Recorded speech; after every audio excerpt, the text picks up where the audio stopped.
Before all of this started, my life was at a high point. I was active and always busy. From parenting to working as a climbing and high ropes instructor, life was good and full of fun. I'd just passed my paddle sport instructor qualification and I was ready to start work at an outdoor centre with more water sport activities. I loved spending my free time in the mountains and enjoyed anything outdoorsy. I was also able to drive, which gave me the independence to fully embrace life. I felt free. I was driving home from work in January 2023 and my hands started twitching.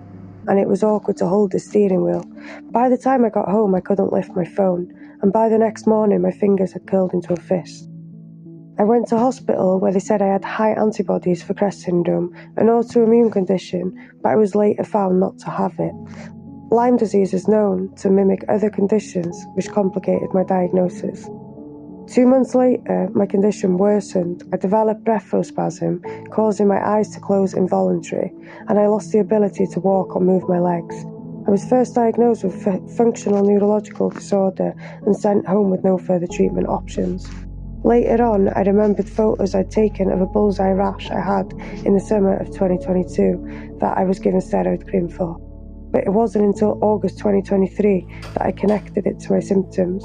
A bullseye rash is diagnostic for Lyme disease, but I got myself a test and it came back positive.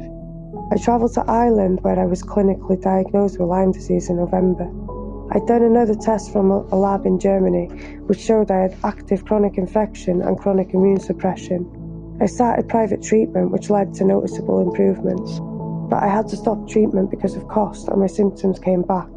I was having seizures, increased spasms and facial drooping. Eventually, I was hospitalised and treated with IV antibiotics. I showed even more improvement again, but unfortunately the NHS guidelines currently don't support long-term antibiotic treatment for Lyme disease. So when the IV antibiotics are stopped, my symptoms returned rapidly again. My condition has a major impact on my life. I'm wheelchair bound and living in a 3-bedroom house that isn't wheelchair accessible. Come on then.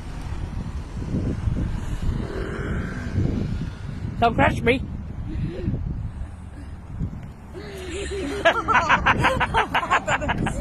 I have to go to my mum's for a shower and I rely on Ricky to care for me. I'm unable to work or do the activities I used to enjoy with my daughter or drive her to her clubs.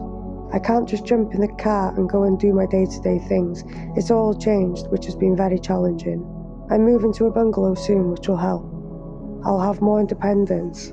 I'd like to have some normality back in our lives.